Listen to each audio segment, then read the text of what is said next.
Look up the solution options. Solution options, it has to be an IT because if I have to go to the market fast, if I have to break the barriers of information, it has to be an IT solution.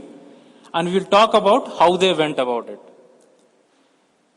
So it was started in 1986. They started their operations through a penicillin plant at Pondicherry. They became a public company in 1992. They are a market leader in semi-synthetic penicillins. They have presence in the key therapeutic segments. They are a well-integrated pharma company among the top 10 in India. They export to 125 countries, and 70% of the revenues are from international operations.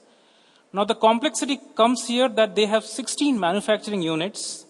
9 of them manufacture APIs or intermediates, and 7 formulations. So if I have to answer in a layman's language, what is information asymmetry? It's actually I have two parties. One party has more information than the other, resulting in a suboptimal decision. For example, I have a demand for a drug. I have 2 factories which manufacture it. I don't know how much stock each has. So each of these factories try to cater to the demand. I end up in a higher inventory cost. So either way, I am making a suboptimal decision. So let's look at some of the business challenges which we face. These are typical of most of the industries, also applicable in some of the hospitals as well.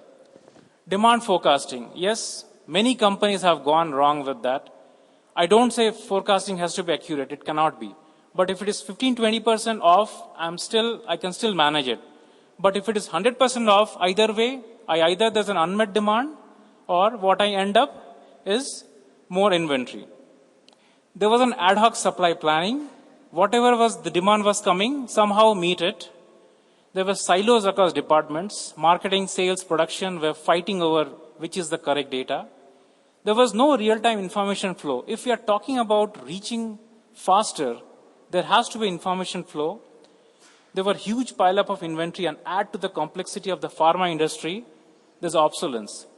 Every drug comes with an expiry. So whatever is manufactured, it has to be a first in, first out. I have visited some of the warehouses in some of the pharma companies, and people just don't have a hang of how much stock they're holding.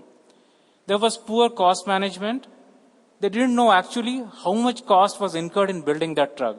If you don't have a handle of the cost, how will you price your product?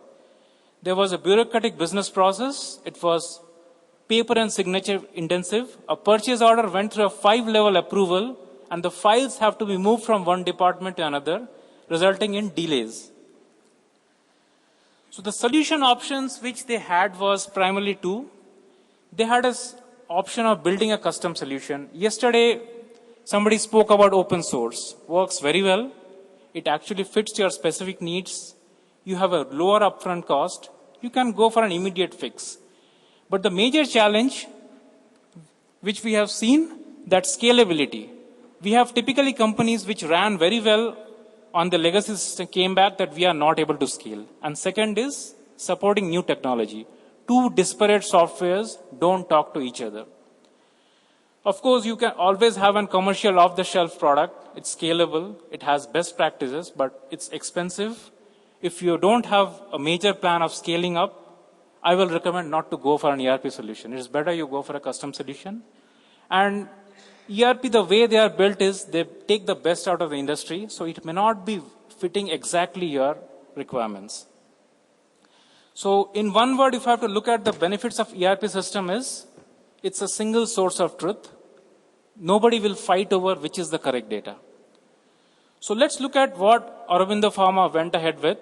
They went with Oracle's ERP solution way back in 2004. They addressed their problems in finance distribution. It was more of an information flow, which actually brought in synergies. Now, they implemented in a phased manner. If you have the risk appetite, you can still go ahead with the big bang, but it's a decision which the organization will take. Okay, we will do a phased approach, or we'll go ahead with the big bang. The scope was where they went ahead with financials, purchasing, inventory, order management, manufacturing, and human resources. The business benefits, typically, there was a reduction in inventory, better control over cost, smooth information flow, and you get a consolidated view of what is happening in the company. The thing is, they still had the challenge of interoperability. They have two disparate softwares which don't talk to each other. So when Oracle went ahead and went for the release 12, there was a change in technology. In 80s, we had a system where we had 5 different systems, but they don't talk to each other. It was a nightmare integrating them. So that in the 90s came up ERP, you have a single source of truth. ERP is expensive, and also ERP doesn't meet your every need. There are certain pockets of your business which need to run on a custom software. So what we did is, there was a significant change in the technology. We brought something called a middleware. In a layman's language, middleware is a technology, it's a software. You have software A running on platform A, you have software B running on platform B. With the middleware, these two softwares can talk. So we have now, and we don't no more have the technology challenge of two softwares not talking to each other. So this again, when they went ahead with this software, now that the IFRS, International Financial Reporting System, India is now going ahead with it. It was very important that we become compliant as well. So there was enhanced cost control, there was enhanced performance, and the best thing is, you must have heard about service-oriented architecture. Two disparate softwares talking to each other. You just have to call up a service. We already have the technology so that two disparate softwares can talk to each other. So these are some of the tough economic challenges which we have. There's uncertainty, there's competition, there is master customization.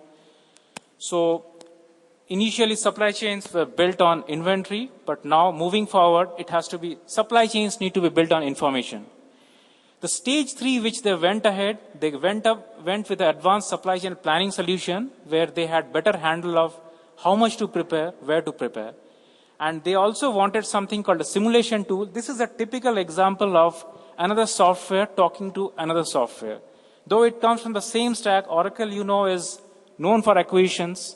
So that's why they were able to integrate it quite seamlessly. Of course, they had the business benefits was global visibility of demand and supply. There was on-time delivery. And one other thing which we tend to forget is data recovery and data backup. People fail massively here. So they went ahead and had a backup and a recovery solution in place. And finally, it's again a call which the companies have to take. People usually we are not an IT company, we are a business, we will give everything, we'll outsource everything. But you also have to trade the costs of what you are paying to your outside consultants. So they were able to reduce their cost by 15% when they brought back their IT in-house. They developed their own IT. Thank you very much. Thank you for your time. Thank you, Sandeep. Of course, when you're not directly an IT company, I don't know if that's the right way to introduce our next speaker, Ramesh Raghavan, Global Head, Healthcare Practice from TCS Chennai. Ramesh has over 14 years of experience in healthcare IT consulting, 20 years plus of IT enabling and consulting services and has been with TCS now for over 6 years. Ramesh has been working on healthcare BPO and KPO solutions, pharmacy solutions, government healthcare solutions in developing countries, healthcare compliance solutions. Ramesh is going to be talking to us about convergence of mobility, cloud analytics leading towards greater access to care and improved outcomes. Ramesh. Thank you, Arvind. And thanks for the organizers. And firstly, I want to also thank all the audience who are remaining here. It's a great opportunity to talk in front of you. What I'm going to talk to you today is about the convergence that is taking place where technology is meeting biology. What I mean by this is that biology is health sciences all put together. And the convergence is taking place from a digital explosion, the data explosion that is taking place, the social media explosion, the mobility that is taking place. And in India and places in the developing countries, when we look at mobility, we have to look at it from two perspectives. We have the top of the pyramid and the bottom of the pyramid. In the top of the pyramid, we have everybody who is equipped with multiple devices, the smartphones, the PDAs, and so on. And in the bottom of the pyramid, where a lot of the messaging is done through missed calls and SMSs. So let us not forget that part of the messaging that needs to be, or the mobility that needs to be incorporated. So I'm going to skip through some of these slides and get to, this is just, I wanted to highlight that this storm is happening, and what is happening is that the collusion of all this is happening, which is leading to a disruptive transformation. So what we have is things like, the big data is leading to these kind of situations. You may have seen a whole bunch of pictures like these about how the data is affecting the normal flow of information. So this is the disruption that is taking place, where you have silos of information, silos of data all over the place. You have one information system, one technology system not speaking to the other, and the data which is sitting outside from like genomic databases, disease surveillance databases and all, not talking to your HMS and HMIS systems. So how do we integrate and put it together? That is what the key thing is all about. So essentially, when the HMS and the HMIS is put together, and we talked about it earlier about having the national networks, they have to be integrated and they have to be on the national network.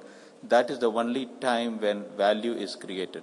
So this is what the whole thing is about, is integrating the data, getting the data from disparate sources, and ensuring that the standards are used to push the data to the patient and to the bedside and to the care provider, so that they can take very, very proactive reaction to what is happening from a point of care perspective.